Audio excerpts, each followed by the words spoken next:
There's another real royal story. Paul and I were talking about this on Friday, and it made a lot of people's skin kind of crawl a little bit. That slightly bizarre appearance of Meghan on the Ellen show. Well, it was really bizarre, wasn't it? And I'll tell you what came about is because Harry was involved with the Aspen Institute, which is looking at this whole sort of fake news thing, and they were talking about disinformation.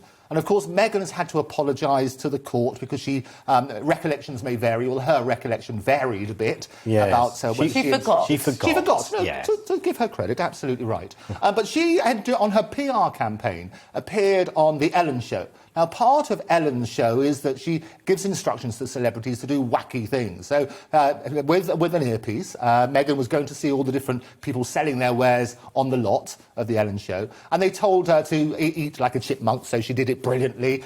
They told her to drink from a milk bottle because it was from her baby's bottle because the sauce was too hot, and to mew like a cat. So there's the extraordinary image of Meghan with little cat ears on and mewing and singing a little song. And if it had been anybody else, people think, oh, that's quite funny. And I watched it, trying, your point about prejudice, I was trying to turn around and say, look, OK, let's not have prejudice about this, because a lot of people, Piers Morgan, of course, launched in, this great opportunity for him, red flag to a bull, launched in on that sort of stuff, when talking about disinformation, talking about having a pop at Meghan. I actually thought she was quite funny.